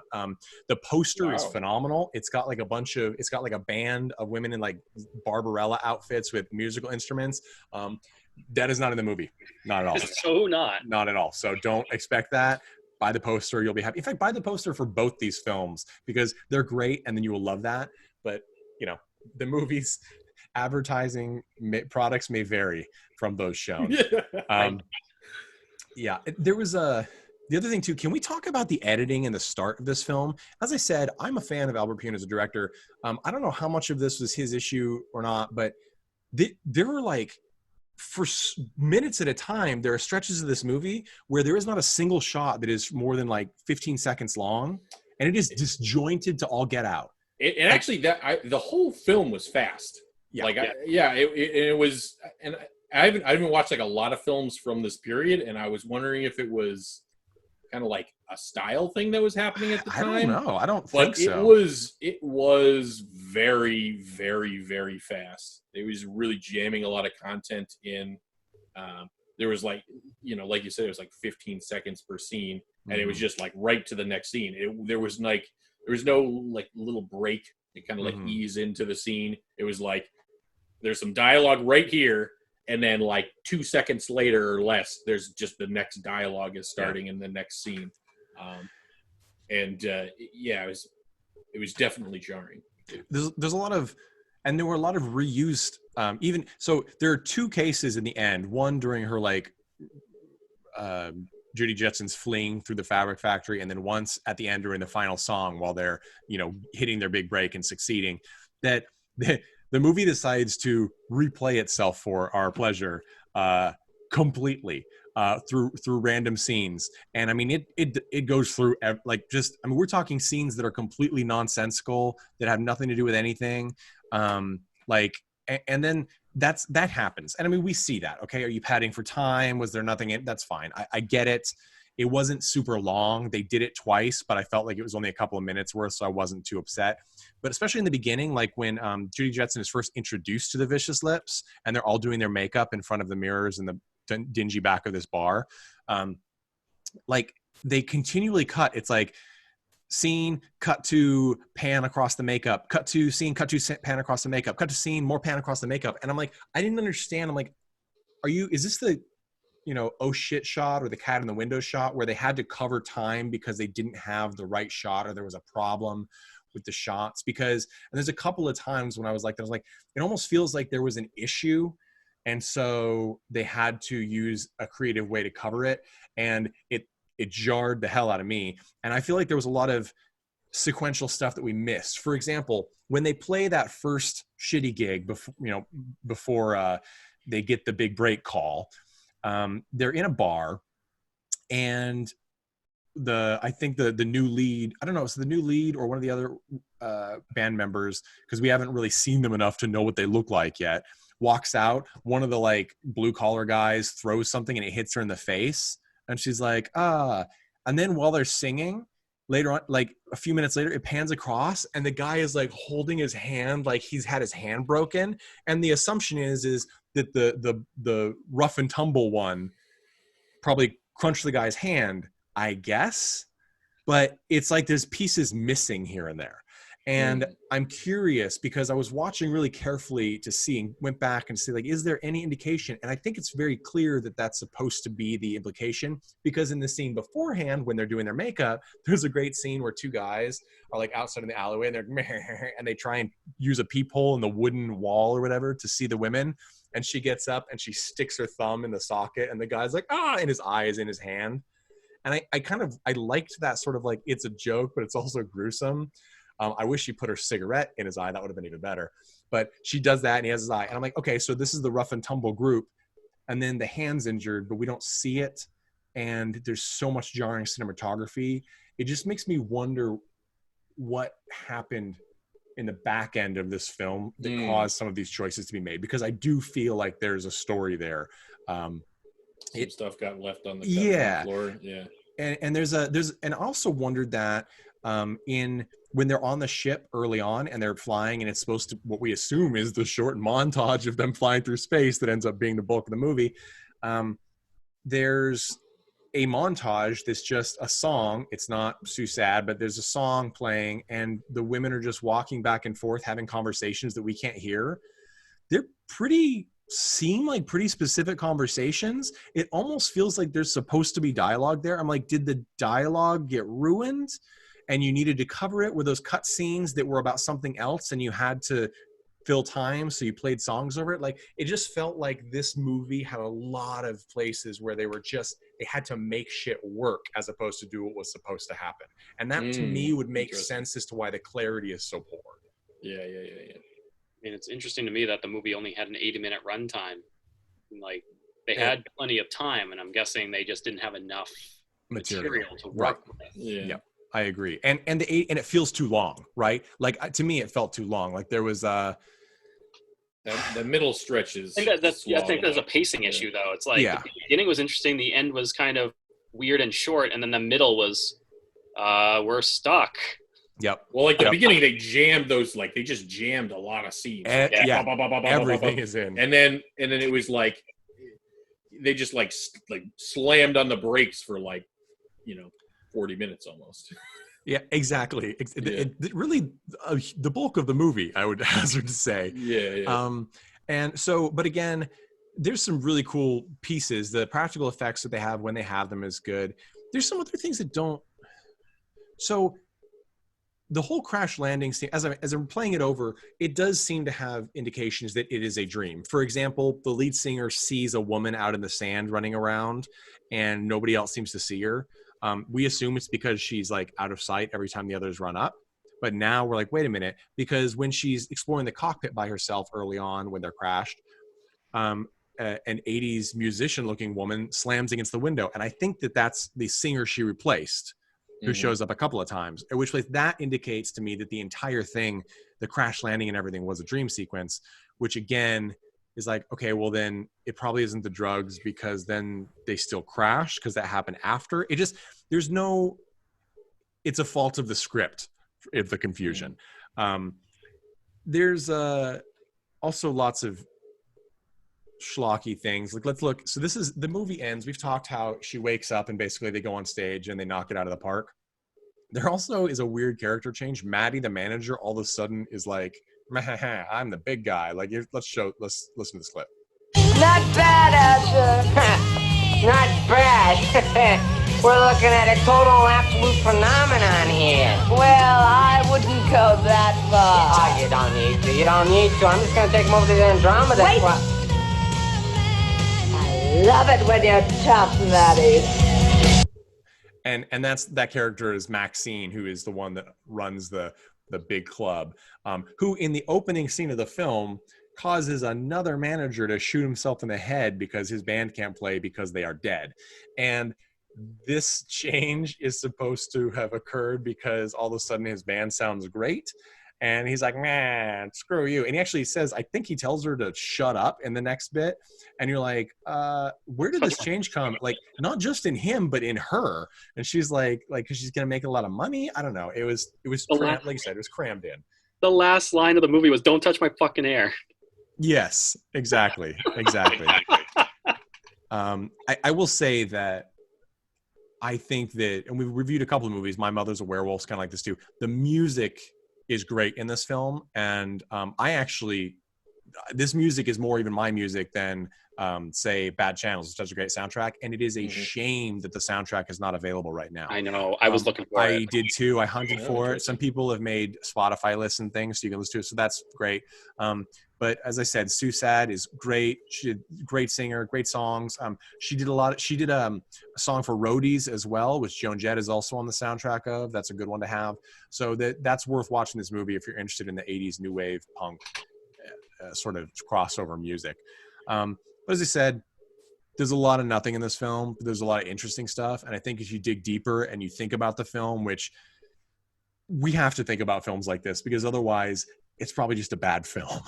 and I think thinking about it, you can start to see, oh, okay, there's probably a lot of back end issues that caused some changes in this film and they were scrambling to make it work. And in that aspect, I think that it's somewhat successful. I will say that I think that there's a reason why this one was not released in the US when other Albert Pyun films that sort of have a similar vibe, like Alien from LA, were released. That one is a little more complete and competent and easy to follow, despite being just as flippin' weird. So here's my take on actually this film. So I think it should have been a musical. It was like maybe 3 songs from being a musical. Yep. I think you could have actually gotten away with like a lot of the kind of lack of clarity, just by converting it into something that's music driven. Are you saying Cats isn't clear, Jeff? Are you saying that Cats doesn't have to have a plot? No, I'm saying that like when you have like the majority of your plot driven by music, like sometimes there's some holes left. I agree. And an audience can kind of can roll with that. And I also think it just was maybe a better way to present more of this universe. Like, I want to see more, like gig locations or whatever. You could also go down the path, like Tad said, where, the main actress or the lead actress is kind of falling down the rabbit hole of becoming jaded. You could, music numbers are great for running essentially a montage. You can essentially show an entire downfall of a person through the duration of a song. I think it would have worked really well. I think you're right. I think you're right on that. And I think that your constant desire on this podcast to make everything into Interstellar 555 is commendable. But no, and for listeners of this podcast, go back and listen to our episode where we talk about bad channels and coneheads, because Jeff suggests similar things here. But I agree with you. I think that the music is the strongest point, and the fact that they're a band that could have done some great things. And I think that I felt robbed of a true montage. We have just music playing over that scene where they're wandering around the ship aimlessly. And I'm like, the best thing about some of these movies is the montage. Like, even a makeup putting on montage would have been fantastic. Also, my wife and I were just, my wife and I were discussing like their cigarette things that they smoke at the thing look just like the brushes, and they even make a joke at one point like, "Who put my brush in the ashtray?" And I'm like, I don't know if this is a joke or not, because they are, I think, actually brushes that have paint on them that they're just using as like as cigarettes and holders. It's very confusing. And like later on, the gruff woman, the gruff member who's always like angry at the new lead and is always smoking or taking drugs or whatever, she's smoking what my wife said, no, it's a holder. No, I swear it was a lip pencil. Okay. It was a lip pencil. So I'm just saying, there's a lot of little bits of humor that I think were just not, they were missed. But also interesting prop work. There are props everywhere in this movie. I give it to the prop people. I feel like a lot of people put their heart and soul into this. Even the ship looks pretty good, although the choice of how they filmed it flying through the space is hilarious. Yeah, they're just doing another visual joke for an audio podcast. they like hold it like, you know, like horizontally and then jiggle it up and down beside the camera and just have black space behind it. I'm like, there are much better ways to do this. You know, Star Wars has already happened. You can do this. Star Trek has already happened. You can do this. So that was interesting to me. But I would love to see now. I would love to see a reboot of this movie. You can do some awesome stuff with this film, but don't put Anna Kendrick in it. I can't do it again. I can't take it anymore. I don't think she's got the range. You need someone who has the range. Give it to Gaga. Let Gaga direct it. That would be amazing. Lady Gaga directing a Vicious Lips reboot. I would love it. I would love it. She'd get all the drag queens in it. It would be perfect. That's my take. That's how I would fix this film. Tad, what I actually when I first saw like what this, I thought there were going to be like drag queens in this film. I was actually surprised that that didn't happen. See, that could have been one of the the musical numbers. Well, I was kind of disappointed. I was kind of disappointed that I thought it was going to be like a battle of the bands scenario, because I thought that when I first saw the premise of the film, I was hoping that there would be great music that would be they could be different bands doing it, you know, and it would be them competing, and then you could have alien bands, and that would be super fun.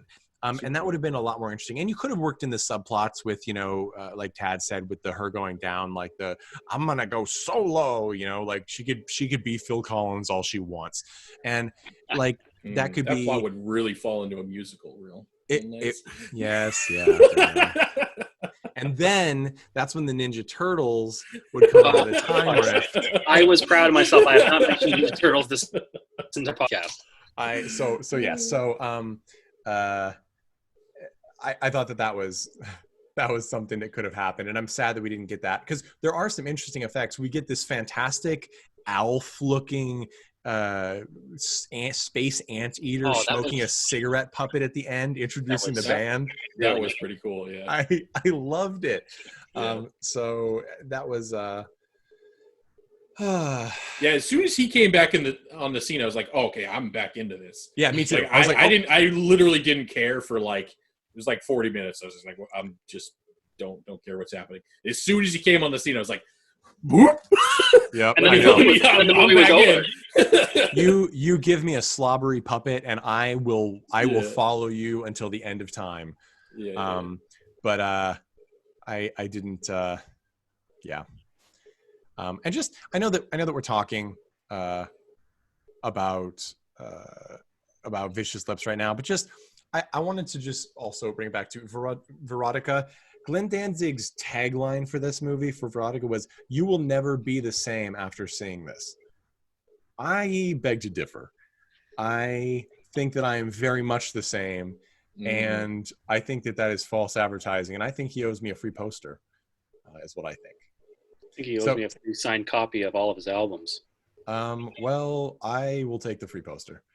And look, I listened to Five Finger Crawl. Is later. All right. So anyway, what I'm gonna say is that this movie, Vicious Lips, had promise. I think it has some valid things to commend it. I will say that if you love the 80s and you love Pat Benatar and you sing along to Bonnie Tyler's Total Eclipse of the Heart every chance you get, and you've watched the bad lip reading video of it, you've all that stuff.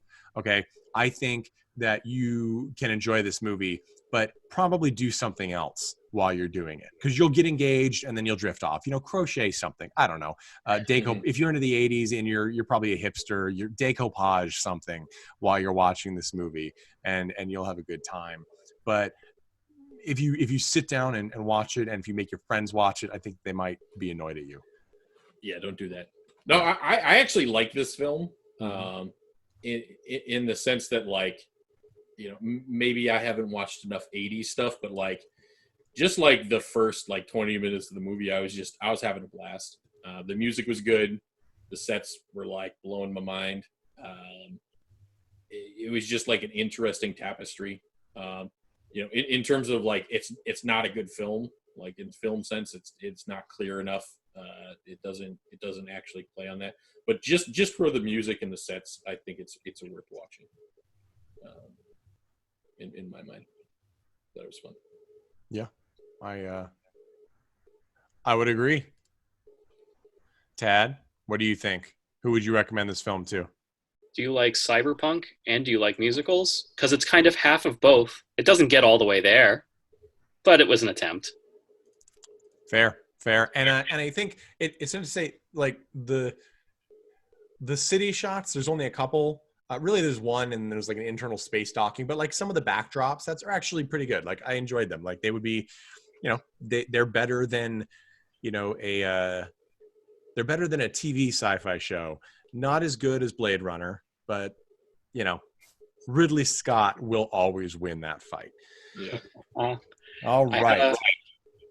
I had a nice little one of the hangers. Like, oh, this reminds me of Wing Commander. So Yeah, it wasn't bad. yeah, fair enough. All right, so that's I think going to wrap up this episode of Cult and Classic. Thank you guys so much for listening. As always, we're going to be played out by this fantastic track by The Chud. Remember that all clips used in this podcast are for review purposes only. You can check out The Chud music at facebook.com/thechudband, and you can support Cult and Classic Podcast by going to cultandclassicpodcast.com. Also visit us on Instagram, Twitter, and Facebook. Let us know what you think. Let us know if you have any movies that we should review, and we look forward to hearing what you have to say.